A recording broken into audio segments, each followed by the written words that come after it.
A Cultura de Foz está apresentando programa Contraponto, a voz do povo. Oferecimento Plano Itamed coletivo empresarial ou familiar. Consulte a promoção 3576-8005.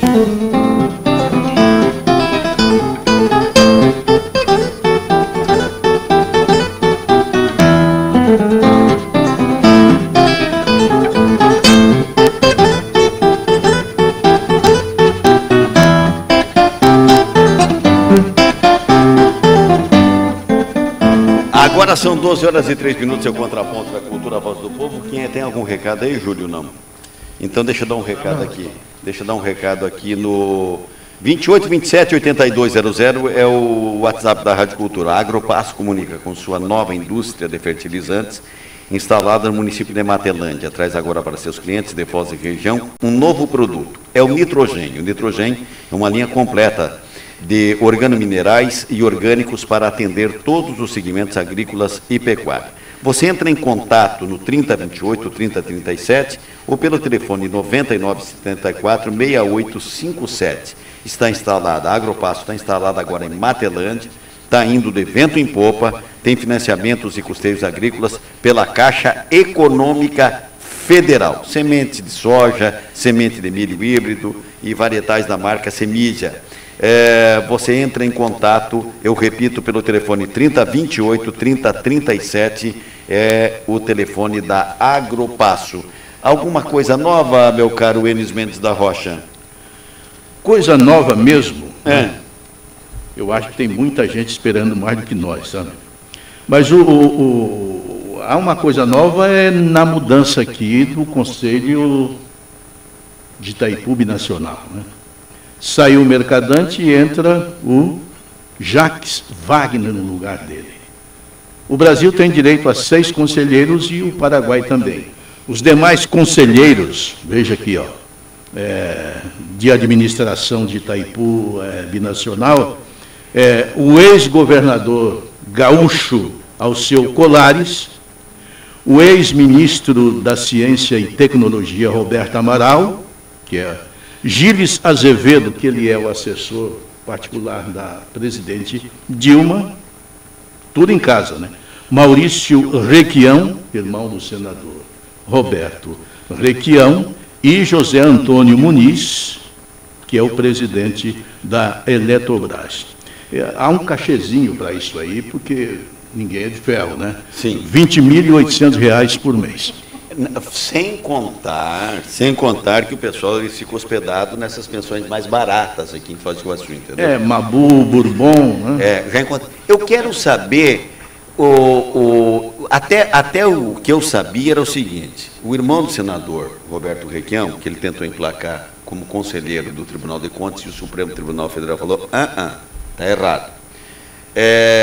Porque o Requião sempre disse o seguinte: o que é que esse fulano entende? Ele falava do Rubens Bueno, né? O que entendia de energia? O que o Maurício Requião entende de energia? Fala para mim. Mas o que entendia também o Pessutti, que foi substituído exatamente... o Pessutti. Aí você pega o ex-governador Alceu Colares. Não, mas daí o Alceu Colares, você pode dizer, não, ele carrega com ele uma bagagem de administrador de Porto Alegre, de governador do Rio Grande do Sul. Então, quer dizer, é um homem, né, pelo menos com currículo, deputado e tal. Não sei, mas enfim, como diz você, como é que é o cachezinho? Repete para mim. É R$ 20.800. E com todas as despesas pagas, inclusive hotel e transporte. A logística toda também ela está... Isso aqui é líquido. Teve uma oportunidade que no Hotel Bourbon eu fui cumprimentar e o Colares, Alceu Colares, né, o gaúcho Alceu Colares e tal, ó, governador. Sempre fui muito brisolista, entendeu? E me lembro do senhor. E pelo sim, pelo não, então, quem é que saiu? O Mercadante?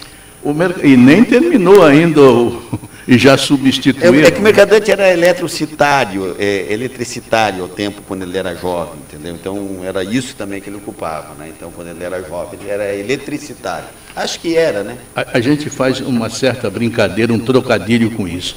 Mas onde é que está um engenheiro elétrico aqui nesse conselho? Onde está um engenheiro civil? Onde está um homem que entende exatamente de produção de energia e de barragens? Não tem ninguém aqui. 12h07. Estão conosco aqui nos estúdios da Rádio Cultura a professora Risse e a professora Lisiane, uma representando o Sindicato dos Professores, né, a professora Maria Risse, que é do Sindicato dos Professores Municipais, e a professora Lisiane. É Sousa ou Sousa? Sousa. Sousa. S-O-S-A, isso. Que é secretária municipal de Educação. E o assunto em pauta ainda é a seleção para, como é que nós chamaríamos? Atendentes? Agentes de apoio. Agentes de apoio. Agentes de apoio no CEMEIS aqui de Foz do Iguaçu. Bom dia, professora Lisiane, obrigado mais uma vez pela sua presença aqui. Bom dia, doutor Nelson, bom dia, Risse, os colegas aqui da rádio. E é um prazer para nós estarmos aqui sempre divulgando aí as ações e discutindo essas questões aqui, passando isso tudo para a população. E, professora Maria Risse, mais uma vez, obrigado pela sua presença aqui no estúdio da Rádio Cultura. Caleb, faz favor, aproxima um pouquinho o microfone da professora Risse. Bom dia, professora. Bom dia a todos. 12h09 e a temperatura 30,4. A dona Neuza do Três Bandeiras, ela está ligando aqui, parabeniza a Rádio Cultura pela franqueza do pessoal da mesa. E ela disse que vocês falam que o povo quer ouvir, mas que não vê nenhum outro veículo de comunicação falando. Dona Neuza, eu me permito discordar da senhora. Eu vejo, sim, eu vejo telejornais aí que eu não vejo como quem está querendo esconder a realidade. Eu agradeço o elogio por nós, mas acho que também os outros veículos de comunicação fazem também um bom trabalho. O que eles não têm, e aí isso é uma vantagem que nós aqui, Rádio Cultura, temos, é que a Rádio Cultura é Rádio Cultura de Foz do Iguaçu, e nós montamos a nossa grade aqui em Foz do Iguaçu e temos o tempo que nós determinamos. Enquanto você pega uma RPC, aí ali, segundo século, e para ter 30 segundos de matéria, é um Deus nos acuda, porque eu fui funcionário da rede, sei como é que aquilo ali participa, como é que funciona, né? Todas as praças do Brasil querendo falar num curto espaço de tempo. Então, é difícil você conseguir espaço. Então, nós temos essa vantagem, viu, dona Neuza? Mas agradeço mais uma vez pela atenção. Já que estamos em hora do almoço, no restaurante do SESC Senat, o buffet livre, R$17. O CEMEIS, esse ano, vai abrigar as quase 2.000 crianças, ou mais ou menos em torno disso, de crianças sem creche em Foz do Iguaçu, professora Lisiane? Espero que sim, essa é uma grande conquista, agora esse cargo de agente de apoio. Com a contratação dos 200, eu penso, assim, eu tenho uma grande esperança, vai depender da quantidade, né, da contratação, de todo o processo, que é um processo bem burocrático. Se nós já tivermos no início aí os 200 agentes de apoio, nós vamos conseguir abrir, eu creio, que perto de 3.000 vagas. Professora Risse, o processo de seleção é o correto? Olha, diante da situação que nós estamos vivendo, é o correto. Entendeu? Eu acho incorreto. Por quê? Eu acho incorreto porque ele desiguala muitos participantes. Não é função intelectual a ser exercida. E aí o sujeito entra, quem tem o ensino médio, ele pode perder até de 200 pontos à frente de quem tem o... 100 pontos, na verdade. 100 pontos, 100 né? pontos. Mas na verdade, você tem que valorizar quem estudou. Não, Essa se for professor, mais do que nunca. Cada curso, ponto a mais, para quem se dedicou e tal. Não é o caso. Não é o caso. Eu bato em cima disso, mas eu bato em cima disso mesmo, porque eu achei que aquilo que apresentar... Não, nós temos que ter PhDs para ser... peraí, tem muita gente que poderia trabalhar e que fica discriminado, ou seja, tentando fazer reserva de mercado. Os sindicatos, eu bato palma... Olha, mas acontece o seguinte, que toda seleção de trabalho, sempre, obviamente, ela tem um critério. E esse critério valorizando quem vem com mais competência. Professora... Você não vai dizer, olha, só com 2º grau, agora chegou com 3º grau, e ele tem competência e tem mais estudo, eu vou deixar. Não, obviamente, se ele se propõe a fazer aquele trabalho, e ele tem mais estudo, melhor para aquele trabalho que vai ser desenvolvido. Eu não sei por que alguém ajudaria na limpeza de um bumbum de criança se fosse PhD em sonografia. Eu acredito que as pessoas que estão se inscrevendo hoje, que não sei nem passaria no concurso. Quantos estão se inscrevendo, como é PSS, é só um contrato, né? É um contrato também, né? Diante da falta de emprego no município, nós temos muitas pessoas com graduação hoje buscando, né? Sim. Então, eu acho que você tem, sim, que dar uma porcentagem de valorização aí em cima para que essa pessoa tenha a possibilidade. E eu não acredito que ele vai permanecer por muito tempo, certo? Eu não acredito isso. Ele está pegando isso aí como forma de um emprego temporário, né? E é lógico que ele está esperando, e como nós vamos ter concurso o ano que vem, aliás, eu preciso pensar, estamos em 2015 ainda, nós vamos ter concurso este ano para professor, né? E essas pessoas que fizerem agora o PSS e após o concurso, eles já têm pontos também já como funcionário. Então, para eles também vai ser bom, entendeu? Então, a questão de limpar ou não limpar não é isso. É questão de valorizar aquele professor, eu me assombro estuda. cada vez mais com essas defesas. Cada vez mais eu me assombro. Eu sou um sujeito muito incauto. Sou um sujeito muito incauto. Porque nós não estamos querendo pegar pessoas... eu acho assim, o salário está baixo. Para mim, o salário é pouco. Certo? Sim. Mesmo você tendo como prioridade segundo grau. Tinha que ser um salário equivalente a pelo menos R$ 1.500. Pelo menos. O salário de R$ 1.200 está muito pouco. Então, com R$ 1.500, obviamente, o salário não é bom, mas já era em cima daquilo, mais ou menos, que se contrata hoje na área de trabalho, por aí, uma pessoa com o segundo grau. Em cima disso, professora Lisiane. Eu discordo do senhor, né, nessa questão, porque é o seguinte, nós temos hoje que incentivar que as pessoas procurem escolarização. E uma das formas que a gente tem num processo de classificação seria valorizar a escolarização que elas têm. Então, tanto num processo seletivo simplificado, como é esse processo, quanto num concurso público, nós temos que ter meios de classificar essas pessoas. No concurso público, através de uma prova escrita. E, além da prova, nós sempre temos outros títulos que as pessoas apresentam. Então, também é uma outra forma de nós estarmos, como o senhor diz, vai beneficiar quem tem mais escolaridade. É uma forma de nós estarmos classificando aqueles que estudaram mais, ou que estar dando oportunidade, de estar dando incentivo, para que as pessoas procurem se escolarizar, procurem se aperfeiçoar na questão do estudo hoje em dia, o que é necessário para nós. Porque senão a pessoa diz, não, eu não preciso estudar, porque eu consigo qualquer emprego. E não é assim. Hoje, em qualquer área que as pessoas atuam, elas precisam procurar mais informação sobre aquele trabalho que elas vão desenvolver. Então, se elas tiverem um pouquinho mais de escolarização para nós, para aquele que recebe o serviço, né, que é a população que vai ser atendida, é muito melhor. Então, eu penso que há, sim, essa necessidade da gente estar classificando dessa forma, e agora nós temos essa preliminar que a gente chama, né, que é um processo seletivo simplificado. E dentro de 2 anos, o município precisa providenciar um concurso público para este cargo.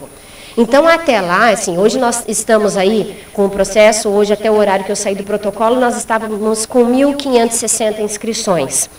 E eu procurei saber do pessoal que já está selecionando, porque nós temos 2 grupos ali. Nós dividimos o pessoal que faz o atendimento junto ao protocolo, né?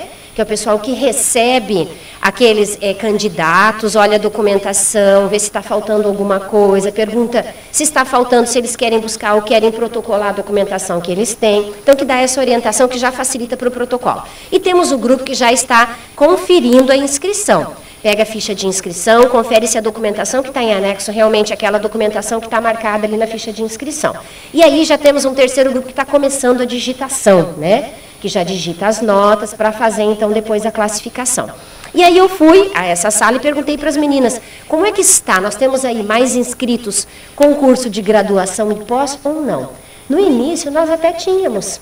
Começou com aqueles mais graduados se inscrevendo, hoje não. Hoje a grande procura já é por pessoas que não têm mais nenhum tipo de graduação. Então eu penso que na hora da classificação, nós vamos ter, sim, as pessoas que vão ter só o ensino médio classificadas e aquelas que vão ter a graduação, que serão, então, as primeiras colocadas. 12h17. Enes. Eu estava folheando um jornal e vi um anúncio pedindo um técnico com nível superior na área de informática. Confesso a você que não entendi nada daquilo que se exigia. Os programas que foram citados, eu não entendi nada daquilo, sabe? Vejo um outro anúncio pedindo um atendente, um recepcionista de um hotel 5 estrelas. Então, ali eu já comecei a entender a coisa. Que ele tivesse uma experiência mínima de 3 anos, que ele falasse inglês corretamente, que ele falasse espanhol, que fosse isso, fosse aquilo, papapá, aquela coisa toda, né? Na outra página, no mesmo classificado, um pedido de pedreiro, e aí a especificação, tudo certinho, referente àquilo que ele ia fazer. O que eu quero dizer, Nelson, é que a iniciativa privada, ela por natureza, ela classifica o serviço e a especialização de cada um, inclusive por salários. A coisa pública já tem um negócio meio, sabe, meio, digamos assim, cheio de, não é de exigências, eu não quero dizer isso, mas eu quero dizer que as especificações, elas não são assim, diretas com aquilo que se vai fazer. É o caso que se apresenta. É evidente que eu não tenho, até acho que se uma pessoa que se presta a fazer um concurso desse, né, com especialidade nisso, naquilo outro, claro, quem é que não quer isso? Agora, o salário por si só já classifica isso, né? Então, o correto seria exatamente aquilo que se faz na iniciativa privada, né? As especificações corretas para aquela determinada função. 12 horas e 19 minutos. Me deu razão, é isso? Obrigado. Caleb, você quer? Mas eu acho um absurdo vocês... Eu sou sincero, o programa se me contra... Eu acho um absurdo quando eu ouço isso. Eu acho um absurdo. E eu fui professor de universidade. Eu acho um absurdo isso. Vocês defenderem esse ponto de vista. Vai mal, obrigado, esse tipo de concurso. Vai muito mal, obrigado. Vamos pegar pessoas... Porque um jeito de você discriminar eles é você pegar o desigual e tentar igualar. Você está entendendo? Como é que eu vou... Não sei, então, aí eu já não entendi. Tá. Agora você... Não, você vai querer que a pessoa tenha pós-graduação para ocupar porque senão você vai perder pontos. Se a pessoa não tiver, você não vai ser auxiliar na limpeza de uma criança. Caramba, onde é que nós vamos parar com isso? Que sindicalismo maluco é esse? Diga, professora, pois não? É que, na verdade, assim, ó, se você for pegar, inclusive, os critérios ali de seleção, nós colocamos a avaliação, a média do último ano do ensino médio, certo? Então, se você não foi bem no último ano do ensino médio, você já não vai bem classificado. Mas hoje, me diga, de que forma você vai fazer uma contratação com uma classificação se você não tem meios de classificar? Você precisa ter meios de classificar. Você precisa ter critérios para classificar. E no ensino médio, você tem que utilizar algum tipo de critério. O que eu acho, professora, é que é muito desigual. Muito, sabe? Vamos pegar. O Nelson teve, no último ano do ensino médio, uma nota melhor que o Caleb. Ele serve mais. Caramba. Mas é isso, na sociedade é assim, professor, doutor Nelson. Prova escrita, não é na iniciativa privada, gente. Vocês estão longe da sociedade. Não, mas aí depende o cargo também, certo? Aí vai depender o cargo. Quando nós fazemos um concurso para professor, por exemplo, nós vamos ter concurso para professor esse ano. O que nós vamos fazer? Professor, então vamos lá. Certo? Eu vou colocar meu ponto de vista. Vamos lá, vamos contratar professor de geografia. O Nelson tem graduação em geografia. Ok, vamos contratar o Nelson. Não, mas o Júlio tem graduação em geografia e fez especialização. Ok, está na frente. A professora Risse tem graduação em geografia, especialização e mestrado. Está na frente. Aí tudo bem. Aí é um requisito inerente à função de professor de geografia. No sistema público, o senhor precisa fazer o quê para contratar esse pessoal? E aí, no exemplo aqui criado, a professora Risse seria contratada. Tem mais graduação. Eu não vejo aonde você, para um serviço braçal, dizer o seguinte: se você tiver pós-graduação, você vai ser contratado. Eu não entendo para isso. Veja bem, na iniciativa privada, ele não precisa fazer um concurso público. E quando você precisa fazer um concurso público, você precisa fazer uma prova. E quando você faz uma prova, você automaticamente já classifica. O teste seletivo não tem prova. Como não tem prova, você tem que ter uma forma de... Entendeu? Mesmo no concurso público. Eu fiz todos os contrapontos. Você quer fazer algum... Não, exatamente sobre a função, né? Porque foi criado o cargo de agente de apoio porque anteriormente teve um caso de contratação e depois os professores exigiram, ou essas pessoas contratadas, que não era para o cargo de professor, exigiram ser reconhecidos como professores, e foi essa questão que criou o cargo de agente de apoio, para não ter esse perigo, era o que os vereadores discutiam no momento da criação do cargo. Ficou claro no edital o que esses contratados de agente de apoio vão fazer exatamente? Sim, ficou claro no edital, inclusive eu tenho o edital aqui, tem as funções, as atribuições, está bem claro. Ele é um auxiliar para o professor, a grosso modo, digamos que ele é um auxiliar para o professor. E tem que ficar bem claro que de forma alguma ele pode fazer a função de um professor. Ele não vai fazer uma função de professor. Tanto que nós estamos abrindo concurso, já estamos aí com a comissão formada, né? Para o cargo de professor. Vamos ter professor para educação infantil, professor para ensino fundamental, professor de educação física. Então, assim, são funções bem diferentes. Então, ele vai auxiliar o professor. Ele não vai fazer a função de um professor. Até eu conversei com a presidente Maria Risse aqui, falando sobre os estagiários, que tem aquela questão ali administrativa, e muitas vezes os estagiários ficam sozinhos dentro da sala de aula. Isso não pode acontecer. Como que vai ser feita essa fiscalização? Isso não pode acontecer. E cabe à coordenação, agora são as diretoras, né, do CEMEIS e das escolas, estar observando isso. Elas são orientadas para tanto. Nós não podemos deixar que um estagiário que está em processo de formação fique sozinho com uma turma. A gente sabe que isso acontece. E a gente sempre pergunta, e por que eles não relatam isso? Por que não é relatado para a Secretaria de Educação essas situações? Nós precisamos saber, porque se a coordenação não está, a direção, no caso do CEMEI, não está dizendo, olha, eu estou sem professor, eu preciso de um professor, eu só tenho um estagiário, a Secretaria precisa providenciar. Então, se ela está deixando um estagiário sem o professor, com certeza não é pela falta de professor. Então, isso tudo precisa ser colocado para que se resolva. Soube, né, esses anos, que professor, tanto escola do ensino fundamental quanto CEMEIS, deixavam, sim, por falta, sim, de professor. Então, porque não tinha professor. O que nós falávamos com os diretores, olha, vocês não podem, isso não pode acontecer. Não pode acontecer. Não, mas a gente liga lá, não tem professor, precisamos, não tem, acabava deixando. Não. Mas a gente deixou bem claro, nós falamos, gente, a partir de agora, se vocês deixar, o diretor vai responder por isso. E o diretor sabe que agora vai ser vigiado mesmo. Então, a responsabilidade da falta de professor é da Secretaria de Educação. Exatamente. A Secretaria de Educação tem que repor professor. Isso não tem dúvida. Se o diretor vai responder no caso dele não relatar o fato. Ele tem que relatar. Qual é a defasagem que se tem hoje de professores municipais? É grande o número ou não? Hoje uma média de 170 professores. Nós já temos mais agora, porque nós temos um aumento da carga horária de hora atividade. Agora vai a carga horária. Vamos ter mais. Atividade, mas o que eu gostaria de pontuar nessa situação de falta de professor, é que existem várias situações. A turma nunca é aberta sem um professor. O que aconteceu? O professor adoeceu de hoje para amanhã, ele foi atropelado, não pôde trabalhar, e por isso a diretora deixou a estagiária? Não é correto, porque na falta do professor, quem tem que assumir é o supervisor.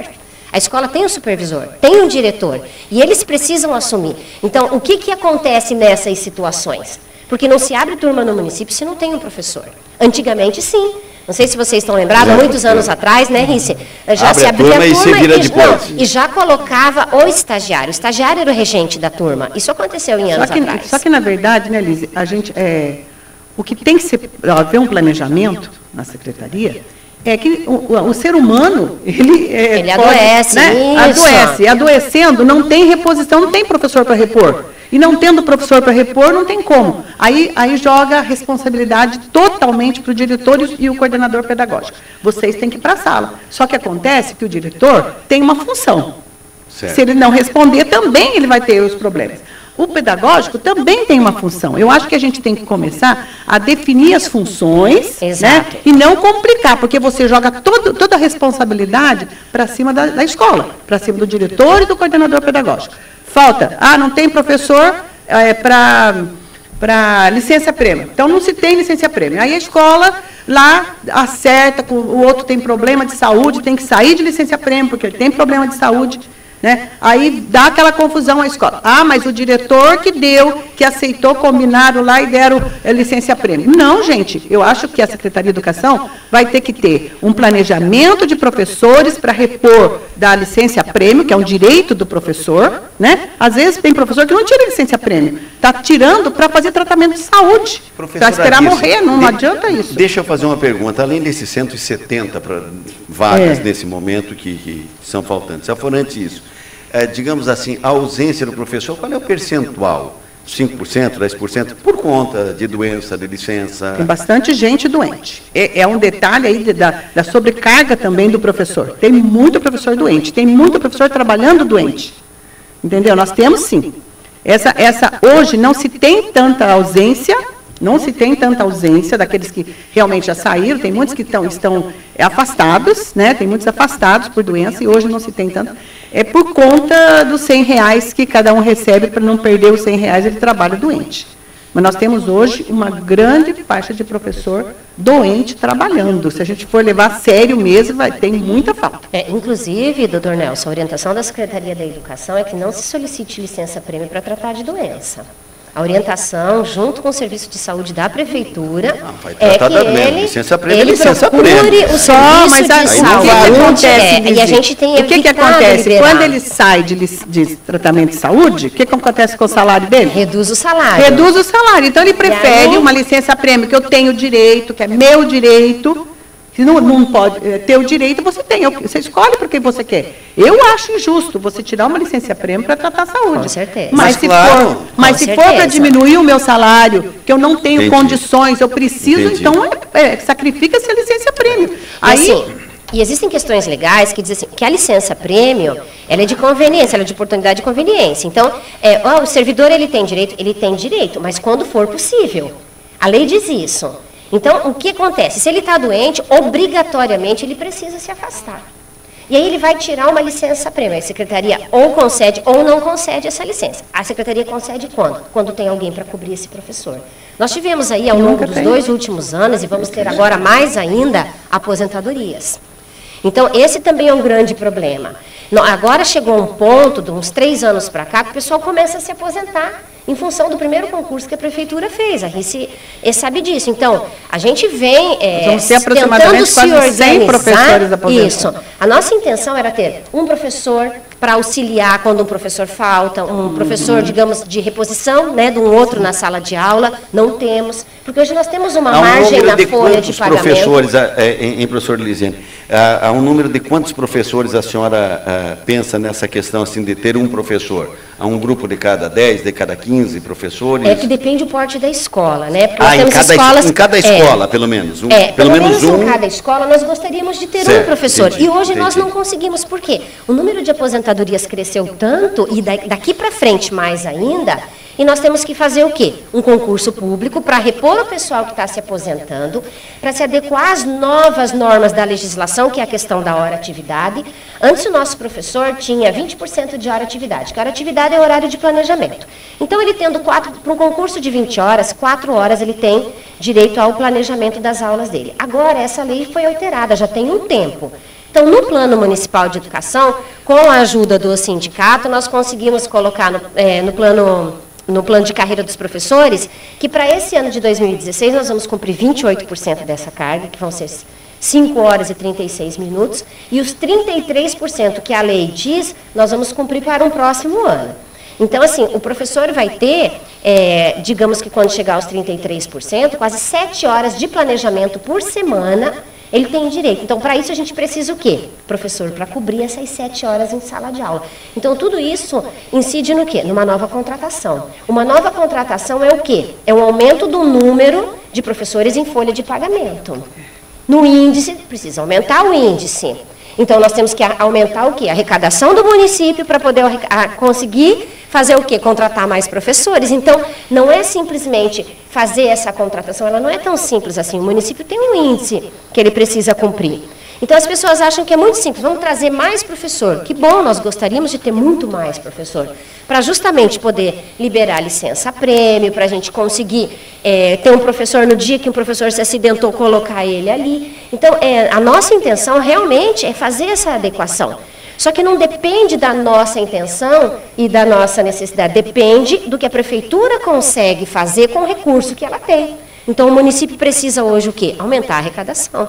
E nós precisamos, até como professores, nós estávamos numa reunião de manhã discutindo isso, ver de que forma hoje nós podemos pensar, até como educação, em aumentar a arrecadação do município, para que a gente possa ter mais profissionais na nossa área. Isso tudo a gente precisa pensar. 12h32, Enes, para finalizar. Bom, esse processo de contratação é através de concurso, né? Esse concurso, professora Lisiane, como é que estão as inscrições, em que número isso, quais o número de vagas e quais as inscrições que já foram, digamos assim, efetivadas? Para a agente de apoio, nós temos 200 vagas de contratação imediata, temos 100, né, de cadastro de reserva. Já temos até hoje, umas 11 e pouquinho da manhã, tínhamos aí 1.560 inscritos aproximadamente. As inscrições vão até o dia 29. As pessoas podem procurar o protocolo, não deixar para a última hora, né, para fazer a sua inscrição.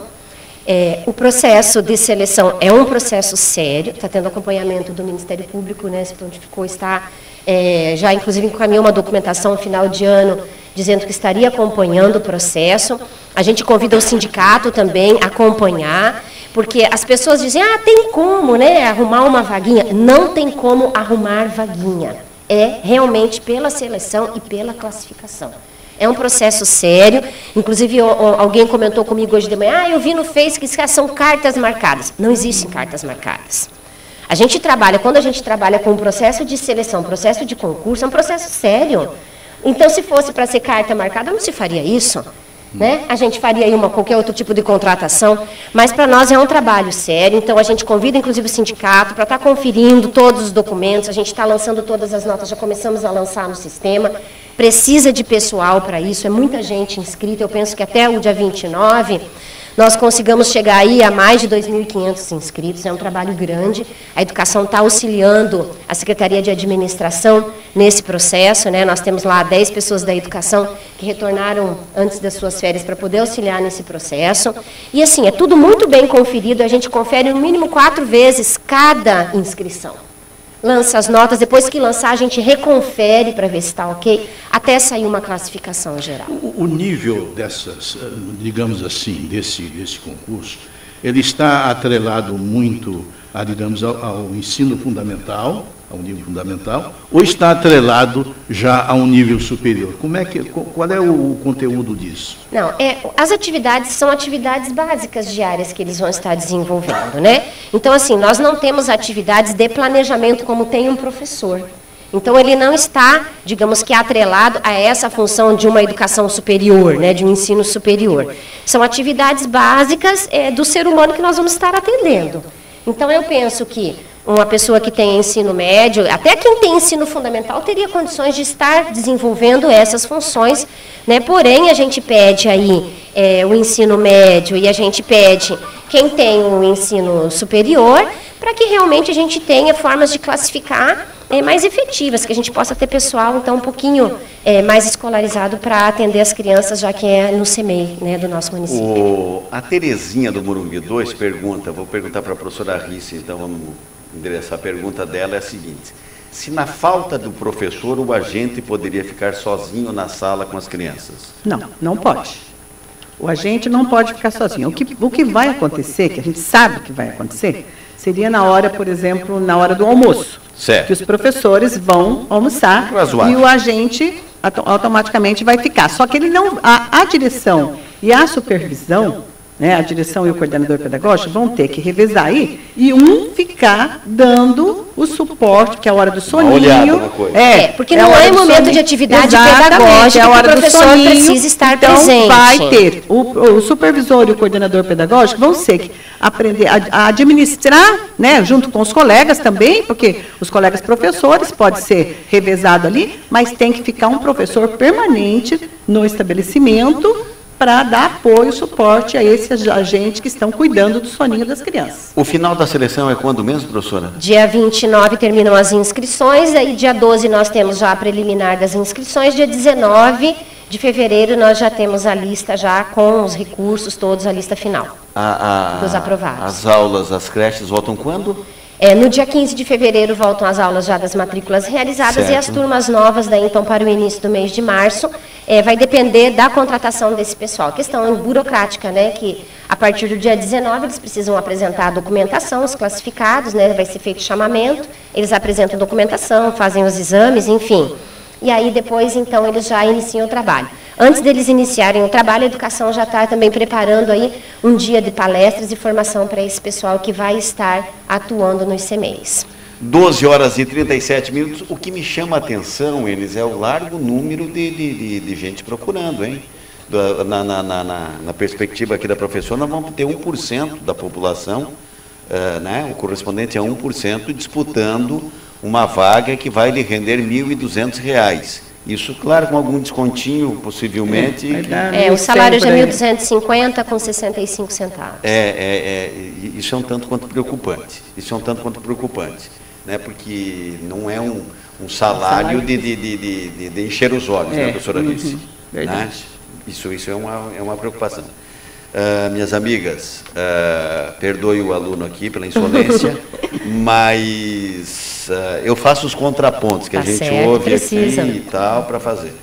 Sucesso para vocês. Eu estou vendo pelo menos o sindicato e secretaria de mãozinha dada nessa questão. Não é bem de mão dada, né? Não é bem assim. A gente procura fazer um trabalho para que a gente possa, quando eu preciso, eu não concordo, eu busco, né? Eu acho que existe esse diálogo, isso que é importante, não que a gente concorde com tudo, mas existe um diálogo, né, onde a gente pode chegar, perguntar, discutir, questionar, né? E isso eu acho que é muito importante, né? Saudável para a nossa categoria. Né? Onde que está o crescimento, e pelo bem de todos mesmo, a gente está procurando o melhor da educação. Eu vou para o intervalo comercial. Obrigado, professora Maria Risse, obrigado, professora Lisiane Souza.